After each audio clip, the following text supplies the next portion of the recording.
আজকে আমরা থ্যালাসেমিয়া নিয়ে একটু বিস্তারিত আলোচনা করব। এটা তো রক্তের একটা বংশগত সমস্যা, তাই না? হ্যাঁ, একদম তাই। আমাদের হাতে বেশ কিছু তথ্য এসেছে, মানে এই রোগে শরীর ঠিকমতো হিমোগ্লোবিন, মানে যথেষ্ট পরিমাণে কার্যকর হিমোগ্লোবিন তৈরি করতে পারে না। চলুন বিষয়টার একটু গভীরে যাই। হ্যাঁ, ঠিক বলেছেন।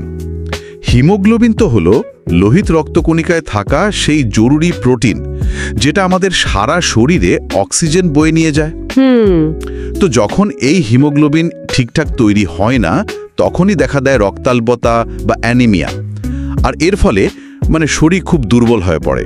আর শুধু তাই নয়, আরও নানা রকম শারীরিক জটিলতা তৈরি হতে পারে। আচ্ছা।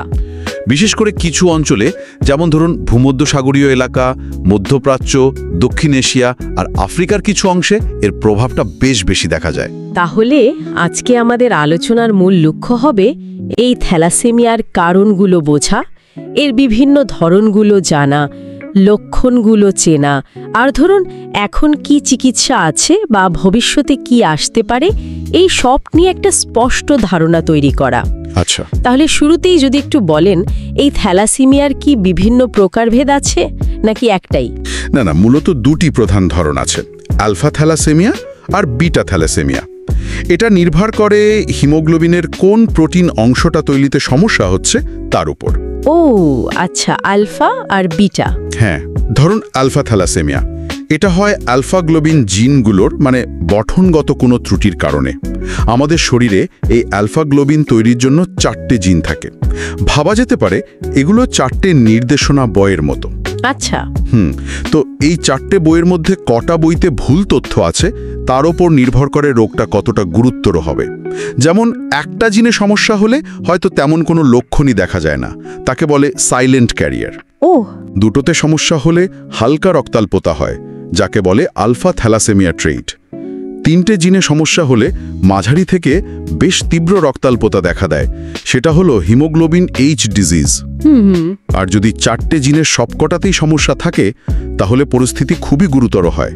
এটাকে বলে হাইড্রপস ফিটালিস। এটা গর্ভস্থ শিশুর জন্য প্রায়শই মারাত্মক হয়ে দাঁড়ায়। বাবা, মারাত্মক তো। আর অন্যটা বললেন বিটা থ্যালাসেমিয়া। হ্যাঁ, বিটা থ্যালাসেমিয়া, এটা হয় বিটা গ্লোবিন জিনের ত্রুটির জন্য। এটারও আবার তীব্রতার বিভিন্ন রকম ফের আছে। যেমন ধরুন বিটা থ্যালাসেমিয়া মাইনর, এতে সাধারণত হালকা রক্তাল্পতা থাকে, অনেকে হয়তো বুঝতেই পারেন না। আচ্ছা। তারপর আছে বিটা থ্যালাসেমিয়া ইন্টারমিডিয়া, এতে মাঝারি ধরনের রক্তাল্পতা হয়, সবসময় হয়তো রক্ত নেওয়ার দরকার হয় না, তবে শারীরিক সমস্যা থাকে। আর মেজর? হ্যাঁ, আর সবচেয়ে গুরুত্বপূর্ণ বিটা থ্যালাসেমিয়া মেজর বা কুলিস অ্যানিমিয়া। এক্ষেত্রে পরিস্থিতি বেশ জটিল। এদের প্রায় সারা জীবন ধরে নিয়মিত রক্ত সঞ্চালনের প্রয়োজন হয় শরীরটাকে টিকিয়ে রাখার জন্য। বাবা, হিমোগ্লোবিনের ওইটুকু এদিক ওদিক হওয়ার জন্য এত বড় সমস্যা হতে পারে? বিশেষ করে আপনি যেমন বলছিলেন ছোটদের বৃদ্ধি আটকে যাওয়া বা মুখের হাড়ের গঠনেও পরিবর্তন আসতে পারে, এগুলো তো সত্যি চিন্তার বিষয়। হ্যাঁ, ঠিক।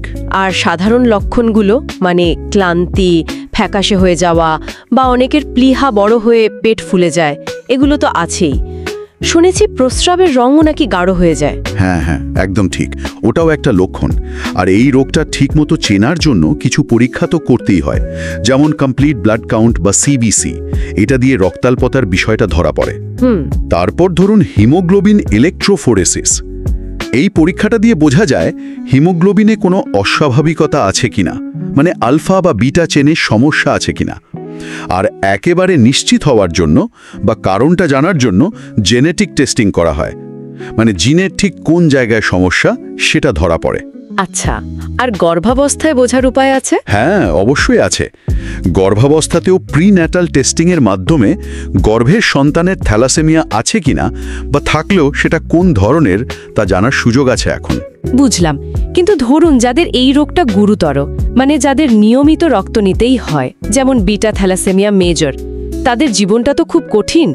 এদের চিকিৎসাটা ঠিক কিভাবে চলে? হ্যাঁ, কঠিন তো বটেই। দেখুন, ওই গুরুতর ক্ষেত্রগুলোতে, বিশেষ করে বিটা থ্যালাসেমিয়া মেজরে, নিয়মিত রক্ত সঞ্চালনটাই হলো জীবন বাঁচানোর প্রধান উপায়। অবস্থা অনুযায়ী প্রতি 2 থেকে 4 সপ্তাহ অন্তর রক্ত নেওয়ার প্রয়োজন হতে পারে। ওহ, প্রতি মাসে বা তারও আগে? হ্যাঁ, কিন্তু এটারও একটা বড় সমস্যা আছে। বারবার রক্ত নেওয়ার ফলে কি হয়, শরীরে অতিরিক্ত আয়রন বা লোহা জমতে শুরু করে। আচ্ছা। এই অতিরিক্ত আয়রন কিন্তু হার্ট, লিভার, অন্যান্য অঙ্গপ্রত্যঙ্গের মারাত্মক ক্ষতি করতে পারে। তাই এই আয়রন শরীর থেকে বের করার জন্য আবার আলাদা চিকিৎসা লাগে, যাকে বলে আয়রন চিলেশন থেরাপি। মানে একদিকে রক্ত নিতে হচ্ছে বাঁচার জন্য, আবার সেই রক্তের কারণেই আরেকটা সমস্যা তৈরি হচ্ছে। ঠিক তাই। ওই চিলেশন থেরাপির জন্য নির্দিষ্ট কিছু ওষুধ নিয়মিত খেতে হয় বা ইনজেকশন নিতে হয়।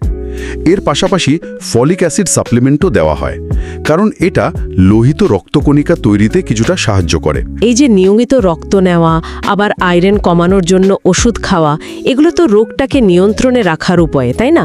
জীবনটাকে চালিয়ে নিয়ে যাওয়ার জন্য। কিন্তু এই থ্যালাসেমিয়া থেকে একেবারে সেরে ওঠার কি কোনো রাস্তা আছে, মানে পার্মানেন্ট কিওর? দেখুন, বর্তমানে যদি বলেন তাহলে একমাত্র সম্ভাব্য নিরাময়ের পথ হল বোন ম্যারো বা স্টেম সেল ট্রান্সপ্লান্ট, মানে অস্থিমজ্জা প্রতিস্থাপন। ওহ, বোন ম্যারো ট্রান্সপ্ল্যান্ট। হ্যাঁ। যদি একেবারে সঠিক ম্যাচিং ডোনার পাওয়া যায়, বিশেষ করে নিজের ভাই বা বোনের মধ্যে থেকে, তাহলে কিন্তু সাফল্যের হার বেশ ভালো। কিন্তু সমস্যা হলো, প্রথমত উপযুক্ত ডোনার খুঁজে পাওয়াটা বেশ কঠিন। দ্বিতীয়ত, এই ট্রান্সপ্ল্যান্ট প্রক্রিয়াটা নিজেই খুব ঝুঁকিপূর্ণ এবং জটিল। সবার শরীর এটা নিতে পারে না, তাই এটা সবার ক্ষেত্রে কিন্তু সম্ভব হয় না। তাহলে এখানেই কি নতুন গবেষণার আশা? মানে আজকাল জিন থেরাপি বা ক্রিসপার প্রযুক্তির কথা খুব শোনা যাচ্ছে। এগুলো কি কোনো ভূমিকা নিতে পারে? একদম ঠিক ধরেছেন। এখানেই আধুনিক বিজ্ঞান, মানে বায়োটেকনোলজি, একটা দারুণ সম্ভাবনার দরজা খুলে দিচ্ছে। জিন থেরাপির মূল আইডিয়াটা হলো শরীরের কোষে যে জিনটা ত্রুটিপূর্ণ তার জায়গায় একটা সুস্থ কার্যকরী জিন ঢুকিয়ে দেওয়া, অথবা ধরুন ওই ত্রুটিপূর্ণ জিনটাকেই এডিট করে, মানে সম্পাদনা করে ঠিক করে দেওয়া। ওয়াও, এটা কি সম্ভব হচ্ছে? হ্যাঁ, বেশ কিছুটা এগিয়েছে। যেমন ধরুন জিনটেগ্লো নামে একটা জিন থেরাপি, এটা বিটা থ্যালাসেমিয়ার চিকিৎসার জন্য 2022 সালে আমেরিকার FDA অনুমোদনও পেয়েছে। ভাবুন একবার, যেখানে জীবনভর প্রতি মাসে রক্ত নিতে হচ্ছে, সেখানে হয়তো একবারের চিকিৎসাতেই সেই অবস্থা থেকে মুক্তি। এটাই জিন থেরাপির সম্ভাব্য বিপ্লব, যদিও এর খরচ বা সবার কাছে পৌঁছানোর বিষয়টা এখনো অনেক বড় চ্যালেঞ্জ। আর ক্রিসপারটা কি? ওটাও কি একই রকম? ক্রিসপার প্রযুক্তিটা হলো আরও সূক্ষ্ম একটা উপায়। এটাকে বলা যেতে পারে জেনেটিক সিজার বা জিনের কাঁটাছেঁড়া করার আণুবীক্ষণিক যন্ত্র। এটা ব্যবহার করে বিজ্ঞানীরা চেষ্টা করছেন আমাদের ভ্রূণ অবস্থায় যে বিশেষ ধরনের হিমোগ্লোবিন, ফিটাল হিমোগ্লোবিন, যা জন্মের পর বন্ধ হয়ে যায়, সেটাকে প্রাপ্তবয়স্ক অবস্থায় আবার চালু করতে। ওহ, মানে অন্য একরকম হিমোগ্লোবিন তৈরি করে ঘাটতি পূরণ করা। ঠিক তাই, যাতে ত্রুটিপূর্ণ বিটাগ্লোবিনের অভাবটা কিছুটা হলেও পূরণ করা যায়। এছাড়া লুসপ্যাটারসেপ্টের মতো কিছু নতুন ওষুধও বেরিয়েছে, যেগুলো লোহিত রক্তকণিকা তৈরি হতে সাহায্য করে এবং রক্ত নেওয়ার প্রয়োজনীয়তা কমাতে পারে। এর পাশাপাশি বিশ্বজুড়ে স্ক্রিনিং প্রোগ্রাম, মানে বিয়ের আগে বা গর্ভাবস্থায় থ্যালাসেমিয়া পরীক্ষা আর এই রোগ নিয়ে সচেতনতা বাড়ানোর মাধ্যমে চেষ্টা চলছে যাতে গুরুতর থ্যালাসেমিয়া নিয়ে জন্মানো শিশুর সংখ্যাটা কমিয়ে আনা যায়। তাহলে সব মিলিয়ে যা দাঁড়াচ্ছে, থ্যালাসেমিয়া নিঃসন্দেহে একটা বেশ গুরুত্বপূর্ণ, মানে একটা জটিল বংশগত রোগ। কিন্তু একে নিয়ন্ত্রণ করার জন্য নিয়মিত চিকিৎসা, যেমন রক্ত নেওয়া বা চিলেশন থেরাপি, এগুলো তো আছেই। এগুলো জীবন বাঁচিয়ে রাখছে। হ্যাঁ, অবশ্যই।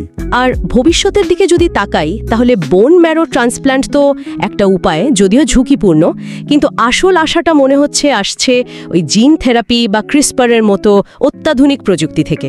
হ্যাঁ, যা এখানে সত্যিই খুব আকর্ষণীয় তা হলো এই অত্যাধুনিক প্রযুক্তিগুলো। এগুলো কিভাবে এই ধরনের বংশগত রোগের চিকিৎসায় একটা বৈপ্লবিক পরিবর্তন আনার ক্ষমতা রাখে, সেটা ভাবলেই আশ্চর্য লাগে। যদিও এগুলোর নিরাপত্তা, কার্যকারিতা আর এগুলোকে সবার জন্য সহজলভ্য করার পথে এখনো অনেকগুলো চ্যালেঞ্জ কিন্তু পার হতে হবে। অবশ্যই চ্যালেঞ্জ তো থাকবেই। আচ্ছা, এই পুরো আলোচনাটা শেষে আমার মনে একটা প্রশ্ন আসছে। এই যে জেনেটিক রোগগুলো, যেমন থ্যালাসেমিয়া, এগুলো প্রতিরোধ করার জন্য এবং যারা আক্রান্ত তাদের জীবনযাত্রার মান কিছুটা ভালো করার জন্য ব্যক্তিগত এবং সামাজিক স্তরে সচেতনতা আর জেনেটিক কাউন্সেলিংয়ের ভূমিকাটা ঠিক কতটা জরুরি, বিশেষ করে সেই সব অঞ্চলে যেখানে এই রোগের হারটা তুলনামূলকভাবে অনেক বেশি? এটা নিয়ে বোধহয় আমাদের সবারই একটু ভাবা উচিত, তাই না? একদম। এটা খুবই গুরুত্বপূর্ণ একটা প্রশ্ন। সচেতনতা আর সঠিক পরামর্শই অনেক জীবন বদলে দিতে পারে।